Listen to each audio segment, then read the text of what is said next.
dan damai sejahtera dari Allah Bapa dan dari Tuhan kita Yesus Kristus bersamamu.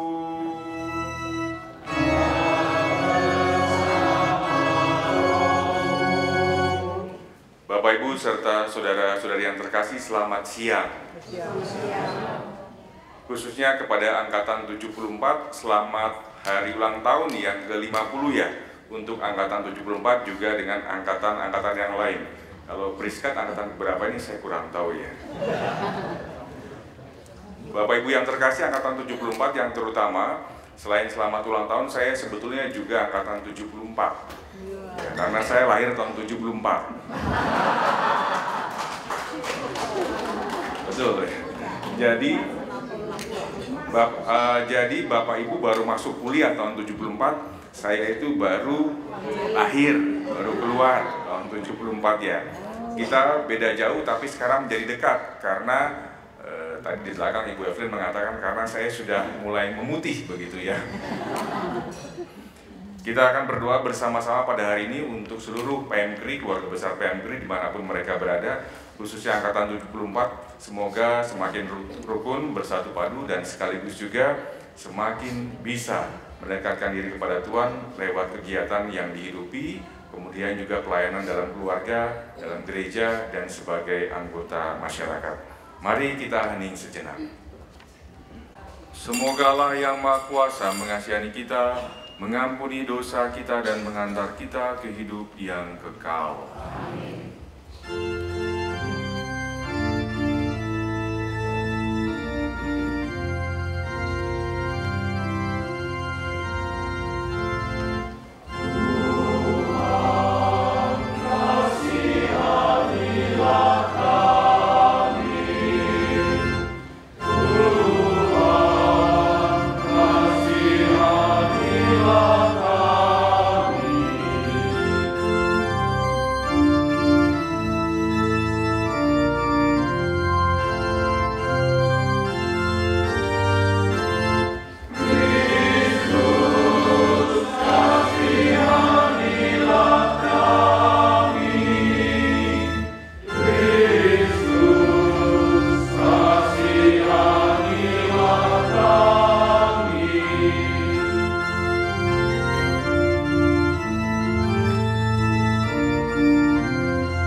Marilah berdoa.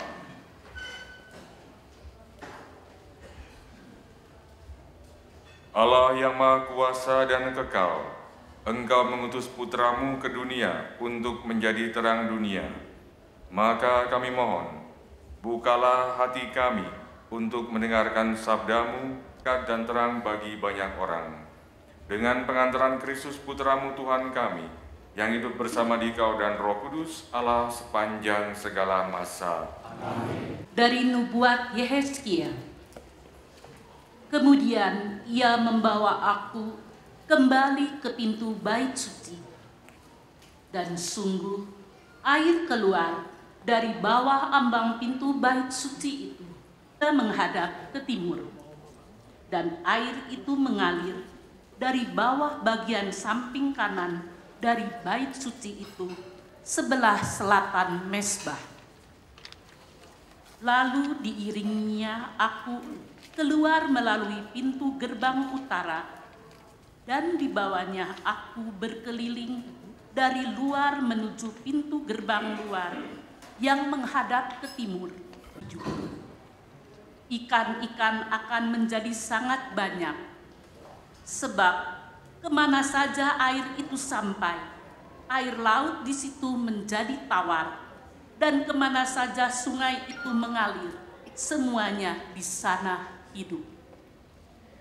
Pada kedua tepi sungai itu tumbuh bermacam-macam pohon buah-buahan yang daunnya tidak layu dan buah, sebab pohon-pohon itu mendapat air dari tempat kudus itu.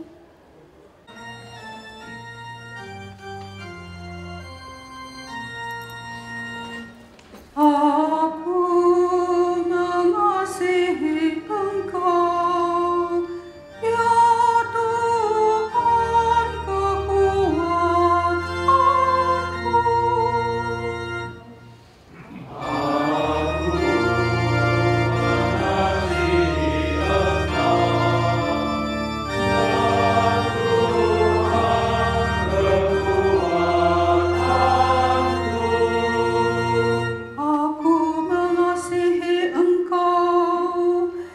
Tuhan kekuatanku.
Ketika sudah dekat hari raya Paskah orang Yahudi, Yesus berangkat ke Yerusalem. Dalam bait suci didapatinya pedagang-pedagang lembu, kambing-kambing domba, dan merpati, dan para penukar uang duduk di situ. Maka Yesus membuat cambuk dari tali, lalu mengusir mereka semua dari bait Allah dengan semua kambing domba dan lembu mereka. Uang para penukar dihamburkannya ke tanah, dan meja-meja dibalikannya. Tanda apakah dapat engkau tunjukkan kepada kami bahwa engkau berhak bertindak demikian? Jawab Yesus kepada mereka, rombaklah bait Allah ini, dan dalam 3 hari aku akan mendirikannya kembali. Lalu kata orang Yahudi itu kepadanya, 46 tahun orang mendirikan bait Allah ini, dan engkau dapat membangunnya dalam 3 hari. Tetapi yang dimaksudkan oleh Yesus dengan bait Allah ialah tubuhnya sendiri. Sesudah Yesus bangkit dari antara orang mati, barulah teringat oleh murid-muridnya bahwa hal itu telah dikatakannya. Maka percayalah mereka akan kitab suci dan perkataan yang telah diucapkan Yesus. Demikianlah sabda Tuhan.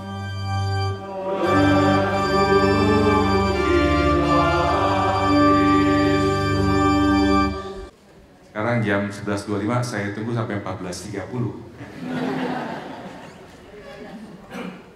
Kira-kira apa? Karena satu, jawabannya karena Hari Raya Semua Orang Kudus. Yang lain? Kedua, jawabannya apa Bu? Basilika Lateran itu apa? Peringatan Pesta Pemberkatan Gereja Basilika Lateran. Ada dua jawaban. Ada yang lain lagi? Kalau belum benar, betul. Saya tunggu nih sampai 2:30 nih. Saya turun dulu, nanti 2:30 saya naik lagi jam 2 lah gitu. Takut macet ya, kan Bandung weekend tuh macet. Saya udah bisa nggak apa-apa gitu. Kira-kira kenapa saya pakai putih ini? Peringatan apa? Ulang tahun ke 50 tahun PMKRI? Bukan. Tapi betul tadi ya. Kenapa pakai putih? Karena pada hari ini itu pesta pemberkatan Basilika Yohanes Lateran yang ada di Roma. Nanti kita renungkan kenapa bacaannya diambil yang hari ini, kaitannya dengan ulang tahun PMKRI dan kita semua sebagai anggota PMKRI dan sekaligus jemaat Katolik. Saya akan awali homili ini dengan ilustrasi singkat. Pernah ke Gereja Katedral Bandung ya? Di Jalan Merdeka, nomor 14. Merdeka dengan Jawa itu ada Gereja Katedral. Konon kabarnya ya, Gereja Katedral itu pernah kemasukan pencuri. Kira-kira jam 2, jam 2:30, jam 3 dini hari orang sedang lelap-lelapnya begitu. Sehingga nggak tahu tuh kalau itu ada maling masuk pencurian. Pencurinya ada dua itu masuk. Dari sakristi, mereka rupanya pintu-pintu lupa dikunci sakristi, lalu mereka pakai senter itu mencari-cari kunci, lalu kemudian membuka pintu masuk ke gereja ya. Dari sakristi kan ada pintu ke gereja. Kemudian kalau mereka nyalakan lampu, itu pasti ketahuan oleh satpam atau oleh polisi tuh. Kan Polrestabes itu di depannya, Jalan Jawa. Maka mereka lampunya dimatikan. Lalu mereka hanya dengan sorot senter ya. Lalu ketika mereka melihat lukisan jalan salib, mereka pikir, wah ini lukisannya mahal nih, masih bagus nih. Lalu dimasukkan tuh ke ransel mereka yang besar sekali, lukisan jalan salib ya. Yang kedua, mereka lihat lagi tuh, oh rupanya banyak kantong kolekte yang tidak dimasukkan. Jadi mereka ngambil tuh, semua kantong kolekte itu dimasukkan juga ke dalam ransel mereka. Lalu mereka susul lagi, jalan sampai ke depan tuh, melihat ini, disorot nih ya, ada sibori, ada piala, ini dari Kuningan, tetapi ketika sorot dengan cahaya senter, dikiranya emas, maka sibori ini diambil,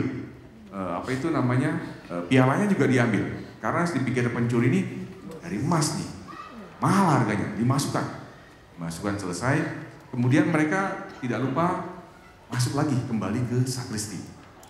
Kembali sakristi mereka lihat-lihat lagi, ada anggur misa nih, lumayan tuh ya, ini banyak kan nih anggur misa, nanti kalau saya minum dikit boleh nih ya dicobain ya.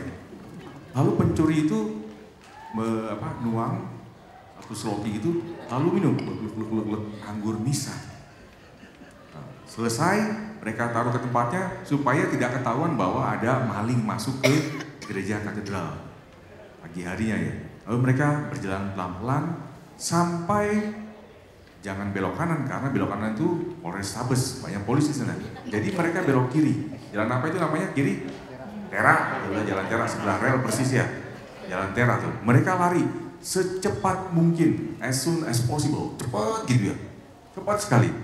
Itu ada dua pencuri. Pencuri pertama itu lari sangat cepat. Yang kedua agak ketinggalan. Kira-kira ketangkap nggak yang kedua? Ketangkap nggak? Ketangkap tidak? Enggak, kalau ketangkap ceritanya selesai. Pencuri ini lari, dua lari, satu sampai ujung sana tuh, udah di kaca ya. Kedua di sini. Tiba-tiba yang kedua, pencuri kedua gabruk, jatuh. Lalu dia tiba-tiba menangis dia. Dia menangis sejadi-jadinya. Maka ketika dengar temannya menangis, yang di belakang itu balik tuh. Balik lihat, kenapa teman saya menangis? Lalu dia balik tuh. Takutnya kenapa? Kalau dia nggak berdiri, kalau dia nggak lari, ada polisi bisa ketangkap tuh. Bukan hanya dia, saya juga ketangkap. Maka saya berusaha untuk menyelamatkan diri, menyelamatkan dia juga. Kemudian dia lari ke belakang yang pertama. Kemudian bertanya, Kenapa kamu menangis? Dia menggeleng aja, dia menggeleng terus. Kenapa kamu menangis? Kamu menyesal kita mencuri di gereja? Enggak, sama sekali saya nggak nyesal. Lalu kamu menyesal kita mencuri piala, mencuri shibori, lukisan, kantong kolektor, atau minum anggur? Kamu menyesal? Enggak, saya juga nggak menyesal. Lalu kenapa kamu nangis habis mencuri? Kan udah sepakat kita mau mencuri. Kenapa? Lalu yang kedua menjawab, tahu enggak? Kenapa saya menangis? Karena ketika kita masuk ke gereja sama keluar ke gereja, kita lupa tuh membuat tanda salib. Artinya apa? Artinya pencuri ini dua-duanya orang Katolik. Saudara-saudara yang terkasih, saya tidak mau menjudge ya mereka. Ya, mereka pasti salah. Apapun latar belakang tindakan ini salah. Tetapi yang bagus dari pencuri ini adalah bagaimana yang kedua, orang kedua itu, pencuri itu sadar bahwa saya sebagai orang Katolik ketika masuk ke gereja itu membuat tanda salib. Lalu sampai itu berlutut saya. Kemudian ketika keluar habis misa atau ada keperluan di gereja berdoa misalnya, saya keluar pasti saya berlutut, tunduk dan membuat tanda salib. Sampai di ujung pintu gereja kalau ada air suci, saya akan mencelupkan tangan saya dan saya membuat tanda salib. Tapi pencuri itu tadi sadar bahwa saya sebagai orang Katolik, walaupun saya mencuri di gereja, harusnya sebelum mencuri saya berlutut, kemudian tanda salib. Tapi yang lupa, yang bagus sekali lagi adalah dia sadar.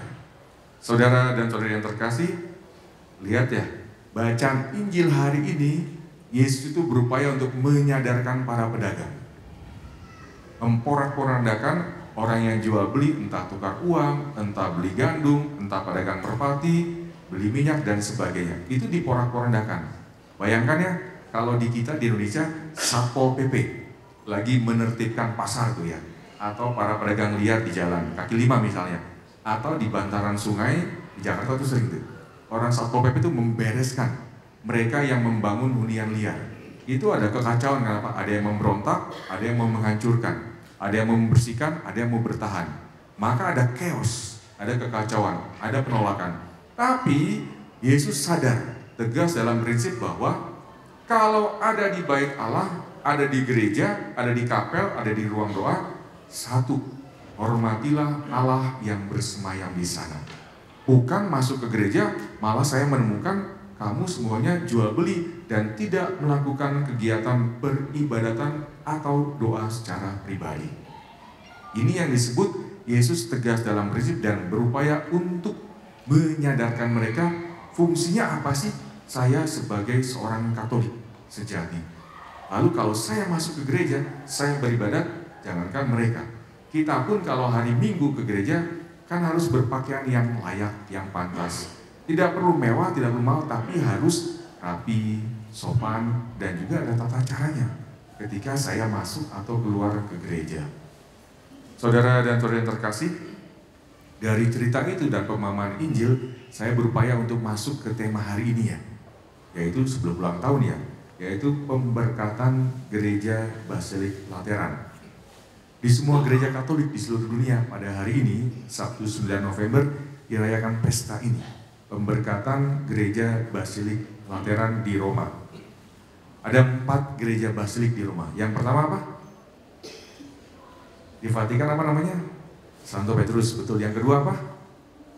Maria Maggiore. Yang ketiga, Santo Paulus. Yang keempat ini. Tetapi Yohanes Lateran ini sebetulnya adalah yang pertama kali didirikan.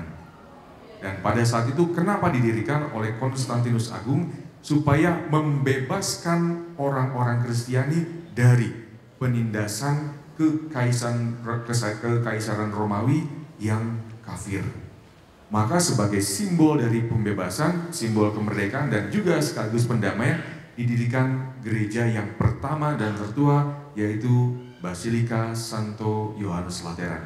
Disinilah sebetulnya katedral dari Bapak Suci atau Paus, siapapun Pausnya, disitulah katedralnya.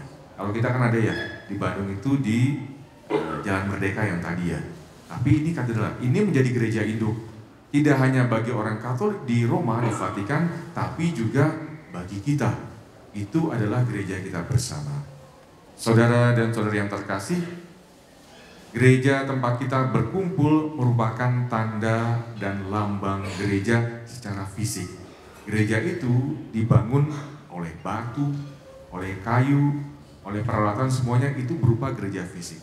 Tetapi sebetulnya dalam diri kita masing-masing itu bersemayam Roh Allah dalam diri kita, dan itulah gereja pribadi antara Allah juga dengan saya sendiri. Rasul Paulus dalam 1 Korintus 3:16 mengatakan demikian. Tidak tahukah kamu bahwa kamu adalah bait Allah dan bahwa Roh Allah diam di dalam kamu? Nah, sekarang saya masuk nih ke usia 50 tahun. PMKRI angkatan 74 dan PMKRI yang lain serta kita semua yang hadir di sini. Pertanyaan reflektifnya adalah, apakah saya semua seperti pencuri tadi? Bukan nyolong ya, enggak sama sekali, tapi sadar bahwa saya orang Katolik, berarti sedikitnya saya berupaya untuk menyelaraskan apa yang saya katakan, apa yang saya pikirkan, dan apa yang saya ucapkan. Sudahkah saya sebagai anggota PMKRI, apalagi angkatan 74, berupaya untuk ini sebagai anggota keluarga, anggota masyarakat, anggota komunitas apapun, dan juga anggota gereja Katolik? Apakah saya juga sudah menjalin hubungan pribadi dengan Tuhan lewat doa pribadi ya? Bukan lewat misa hari Minggu, tapi lewat doa pribadi. Saya berkomunikasi dengan Tuhan yang bersemayam secara pribadi dalam hati saya. Saudara dan saudari yang terkasih, bacaan pertama melukiskan ketika orang dekat dengan Tuhan atau tinggal di sekitar bait Allah, artinya sering ya berkomunikasi dengan Tuhan, maka dengan sendirinya orang itu akan damai sejahtera hidupnya. Kenapa? Karena pusatnya adalah Tuhan sendiri. Semoga kita anggota PMKRI khususnya angkatan ke-74, juga kita semua yang hadir di sini semakin menyadari bahwa Allah itu diam sebagai gereja di dalam rumah kita, diri kita sendiri, dan sekaligus saya secara pribadi adalah anggotanya. Saya punya tanggung jawab untuk senantiasa berhubungan, berrelasi dengan Allah secara pribadi, pun pula dengan orang lain lebih baik lagi. Mari kita hening sejenak. Kita lanjutkan dengan doa umat. Marilah kita berdoa kepada Allah Bapa di surga yang telah menganugerahkan kasih dan telah menumbuhkan hidup yang penuh harapan. Bagi para pemimpin bangsa, ya Bapa, sertailah dan bimbinglah para pemimpin bangsa kami, khususnya Presiden dan para menterinya, agar mereka dapat membawa bangsa ini ke arah yang lebih baik. Marilah kita mohon. Biarawan dan biarawati dalam menjalankan panggilan dan tugas perutusan mereka, agar selalu setia dan menjadi gembala yang baik. Terlebih, kami berdoa bagi para pastor di paroki kami. Semoga mereka senantiasa Kau berkati dalam menjalankan tugas penggembalaan di paroki kami dengan penuh kesabaran, sukacita dan kasih, dan bersama umat membangun kerajaan surgawi. Marilah kita mohon. Bagi para alumni PMKRI angkatan 74, ya Bapak, kami bersyukur untuk pemeliharaan-Mu selama ini. Semoga kami semakin bertumbuh dalam iman dengan pertolongan Roh Kudus-Mu. Marilah kita mohon. Itu menjadi cita-cita kami. Teguhkanlah iman kami agar tetap setia pada panggilan-Mu. Demi Kristus Tuhan dan pengantara kami. Amin.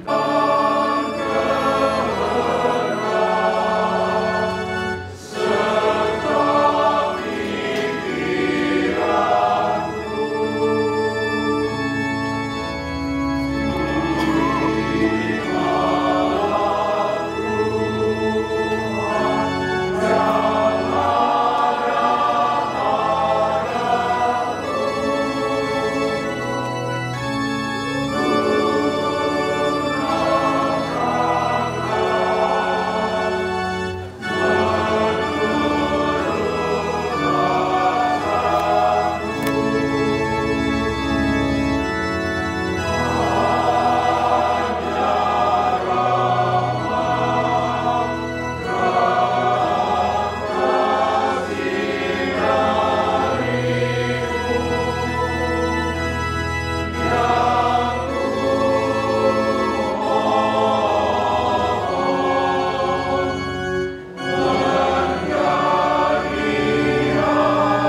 seraya berkata, "Terimalah dan makanlah kamu semua, inilah tubuhku yang diserahkan bagimu."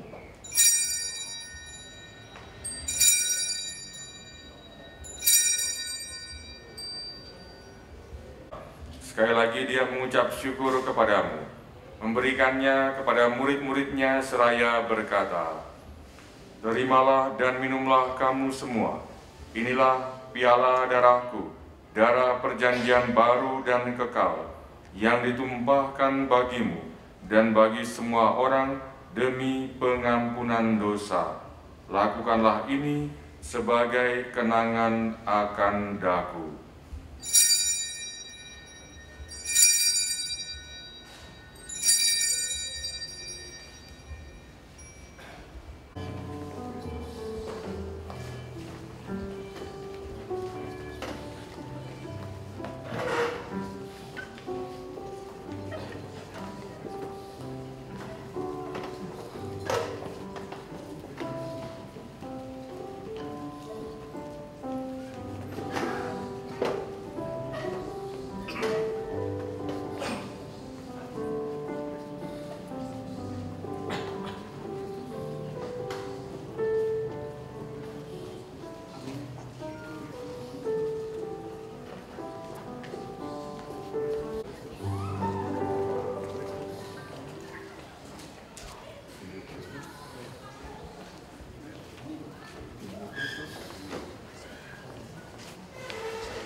Tuhan, kau persembahkan kami,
keyakinan bahwa Engkau senantiasa hadir dan memberkati seluruh karya kami demi kemuliaan-Mu. Kami mempersembahkan semuanya, hidup dan karya kami, anggota PMKRI Angkatan ke-74, dengan pengantaran Kristus Tuhan kami. Amin. Silakan duduk. Selamat siang, Pastor Samo. Shalom orang-orang pilihan Tuhan. Karena kita orang-orang yang lolos dari badai pandemi dan bisa hadir di sini. Ini teman-teman kita semua ini dari alumni Pria Sejati Katolik, Camp Pria Sejati Katolik. Jadi ini bukan dari P3 ya, partai P3 bukan. Ini orang-orang yang dulunya sangat duniawi, Pastor. Sekarang sudah Tuhan robakan jadi nafiri surgawi. Dulu sebelum Camp Catholic Family Ministry, mereka selalu di karaoke bersama WL. Sesudah ikut Camp Pria Sejati Katolik, mereka juga bersama WL. Dulu bersama wanita lain, sekarang bersama worship leader. Saya mau bersaksi, saya itu bisa di sini itu bukan karena kebetulan, semua orang pilihan Tuhan. Dulu saya dari keluarga Buddhis, saya ikut katakumen karena ngejar satu cewek. Ternyata Tuhan izinkan ceweknya nggak dapet, tapi saya dijaring Tuhan jadi umat Katolik. Mungkin saya juga ada satu kejadian yang luar biasa. Saya waktu itu pergi ke Labuan Bajo bersama keluarga dan naik kapal pinisi. Waktu di kapal kecil kita menuju kapal utama, saya itu udah perasaannya udah gak enak, benar-benar gak enak. Begitu naik ke kapal pinisi itu, saya langsung doa rosario. Saya doa rosario. Waktu saya doa rosario, ternyata cucu saya lari di kapal itu. Saya takut karena cucu saya masih usia 7 tahun. Saya kejar untuk lindungi cucu saya. Waktu itu masih pegang rosario sama kertas doa rosario. Ternyata saya terbang ke laut karena kebawa ombak dan angin, karena waktu itu sangat tidak kondusif. Makanya saya doa rosario. Jadi saya jatuh ke laut dan kena baling-baling kapal. Tangan saya itu berdarah. Ini juga bisa mulus, ini luar biasa. Saya jatuh ke laut. Saya masih, Tuhan izinkan ada 3 benda yang saya pegang. Rosario, tas lempang yang masih ada di badan saya, sletingnya terbuka, masuk air sebagai pelampung ke-1. Pelampung kedua, saya pegang tumbler cucu saya sebagai pelampung kedua. Dan selop gunung yang karet itu. Masih karet kan, jadi gak lepaskan. Nah, waktu saya jatuh ke laut, saya hanya bilang 3 kali, Tuhan Yesus tolong saya. Tuhan Yesus tolong saya. Ternyata di usia 66 tahun yang saya tidak bisa berenang, tidak pakai pelampung, Tuhan izinkan di usia 66 tahun ini, yang sio anjing ini, saya bisa berenang seperti gaya anjing. Itu buat saya itu kalau tidak ada penyertaan Tuhan. Dan waktu itu saya tidak doa rosario. Dan 1 minggu sebelum saya ke Labuan Bajo itu, saya menyumbang rosario ke Indonesia Timur, yang buatnya juga ada Bro Seno. Dan Bro Seno juga siap kalau ada teman-teman PMKRI yang mau membetulkan rosario free. Ya, jadi saya hanya katakan tekuni doa rosario, tekuni novena atau yang lain. Itu saya terbukti. karena ada penyertaan Tuhan, semua itu terjadi. Dan unik untuk selalu di komunitas, karena kita tidak kuat. Kita harus selalu berjaga-jaga, waspada, karena percobaan itu tidak berarti aman kalau kita sudah di pelayanan. Terima kasih Pak Susomo. Tuhan berkati. Amin.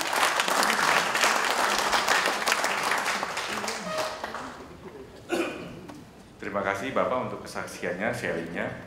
Saudara dan saudara yang terkasih, sebelum berkat kita mengucapkan selamat pesta, selamat ulang tahun ke-50 untuk PMKRI Angkatan ke-74. Kita berikan aplaus untuk mereka.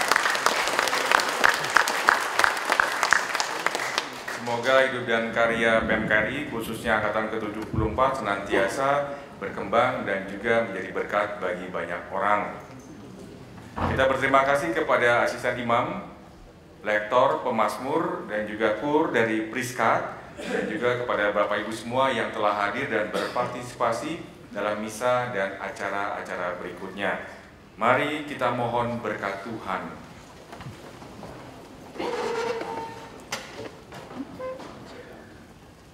Tuhan bersamamu. Semoga Allah yang Maha Kuasa memberkati saudara-saudari sekalian, Bapa dan Putra dan Roh Kudus. Amin. Saudara-saudari, pergilah, misa sudah selesai.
Semangat dong ya. Jadi kalau tadi mendengarkan kesaksiannya Bapak siapa tadi? Pak Rafael. Namanya luar biasa ya. Para penjaga pintu surga ini. Rafael katanya. Jadi kalau di sana hujan deras gitu ya. Semoga di sini nggak hujan. Karena kita mau bersukacita, bukan hujan di hati, tetapi justru kehangatan yang ada di hati ya. Oke. Kita siap? 1, 2, 3. Senyumnya mana? 1, 2, 3. Gaya bebas. Yelnya sekali lagi. 1. Belum. Videografer belum siap. Siap? Dengan yel dulu ya. 1, 2, 3.